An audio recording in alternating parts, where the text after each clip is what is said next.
নামের সমস্যা আসেনি, একেবারে ইচ্ছা করে কিছু মানুষের নাম বাদ দেওয়ার চেষ্টা হয়েছে। আমরা এমন মানুষের সাথে দেখা করেছি যার 90 বছর বয়স, 1940 সালের তার দলিল রয়েছে, তাকে বলা হচ্ছে তিনি এদেশের নাগরিক না নাগরিক না। আমাদের এমন মানুষের সঙ্গে দেখা হয়েছে যে সিআরপিএফ এ চাকরি করেছে, দেশকে বাঁচিয়েছে, তাকে প্রশ্ন করা হচ্ছে সে দেশের নাগরিক না নাগরিক না। আমরা এমন মানুষকে চিনি যার মা বাবা এই দেশের নাগরিক, কিন্তু ছেলে মেয়েরা নাকি দেশের নাগরিক নয়। ফলে ইচ্ছা করে সংখ্যালঘু অংশের মানুষ, মতুয়া অংশের মানুষ, গরিব আদিবাসী অংশের মানুষ, তাদের নাম কেটে দেওয়ার চেষ্টা করেছে দেশের সরকার।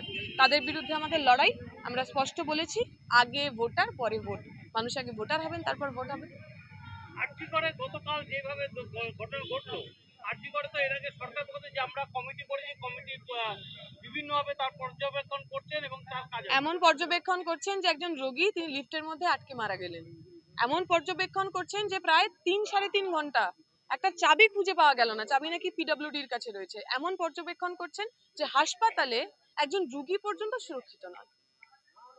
তোমার উনি আন্দোলন করলেন, তারপরেও আরজি করে এরকম ঘটনা পিটির এই ধরনের করে, কারণ পশ্চিমবঙ্গের সরকারের তো বদল হয়নি। যারা আরজি করের ঘটনা ঘটিয়েছেন, যারা খুন ধর্ষণের পর সেই খুন ধর্ষকদের বাঁচানোর চেষ্টা করেছেন, তারা বহাল তবিয়তে রয়েছেন, তাদের বদল হয়নি। ফলে সরকার যতদিন বদল না হবে আমার দেশের শিক্ষা ব্যবস্থা, স্বাস্থ্য ব্যবস্থা কোনো একটাও ঠিক হবে না। আপনি যেখানে দাঁড়িয়েছেন যেই বিধানসভা কেন্দ্রে, সেই বিধানসভা কেন্দ্রের প্রাক্তন বিধায়িকা উনি স্বাস্থ্যমন্ত্রী ছিলেন, আর সেইখানে তার বিরুদ্ধে প্রতিদ্বন্দ্বিতা করছে, কি বলবেন? আপনি আগেই প্রাক্তন বলে দিয়ে আমার কাজটা একটু সাহস করে দিয়েছেন। উনি প্রাক্তন বিধায়িকাই হবেন। এই এলাকার রাস্তাঘাট দেখুন, নর্দমা দেখুন, বিভিন্ন জায়গায় জমা জল দেখুন, বন্ধ হওয়া স্কুল দেখুন, বন্ধ হওয়া হাসপাতাল দেখুন।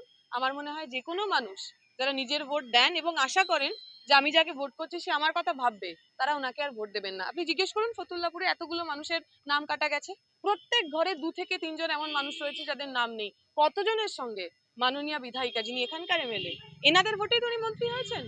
কতজনের সঙ্গে উনি এসে একবার চোখের দেখা করে গেছেন। অন্য কিছু ছেড়ে দিন, অনেক কিছু করা যায় না, কিন্তু অ্যাটলিস্ট দেখা তো করা যায়, সেটুকু অবধি করেননি। আমি আশা করবো এবারের মানুষ কারা তার আসল বন্ধু, কারা ভোট নেয় এবং ভোট নেওয়ার পর তাদের আর ঠিকই দেখা যায় না, কারা ভোটের আগে টাকা চাইতে, বিভিন্ন সময় রাস্তা তৈরি করার সময় টাকা চাইতে, আমার বাড়ি বানাবো, আমি দেওয়াল দেবো, আমার কাছ থেকে টাকা চাইতে চলে আসে, কিন্তু আমি যখন সংশয়ে থাকি, সংকটে থাকি, আমার পাশে দাঁড়ায় না, তাদের চিনে নেবেন। শেষ যেটা জিজ্ঞেস করুন যে আমাদের তিলোত্তমার মা বিজেপির হয়ে প্রার্থী হচ্ছেন এবং বামপন্থীদের নিয়ে অনেক কথা বলেছেন। দেখুন, আমি শেষ পর্যন্ত ওনার যে কাকিমার যে ইন্টারভিউ শুনেছি তাতে উনি বলেছেন উনি চিঠি লিখেছিলেন, কিন্তু এখনো পর্যন্ত উনি প্রার্থী হবেন এমন কথা কোথাও বলা হয়নি। উনি বামপন্থীদের সম্পর্কে অনেক রকম কথা বলেছেন। আমরা মনে করি তিলোত্তমা হোক অথবা তামান্না হোক, ওই লড়াইটা কোনো একটা পরিবারের লড়াই ছিল না। হাজার হাজার লাখ লাখ মানুষ যারা তাদের বাড়ির মেয়েকে তিলোত্তমা ভাবে, তামান্না ভাবে, তারা রাস্তায় নেমেছিলেন। উনি যে কোনো রাজনৈতিক দলে যেতে পারেন। তিলোত্তমার লড়াই, তিলোত্তমার জাস্টিসের লড়াই আসলে বাংলার প্রত্যেকটা মেয়ের নিরাপদ থাকার লড়াই। সে লড়াই রাস্তায়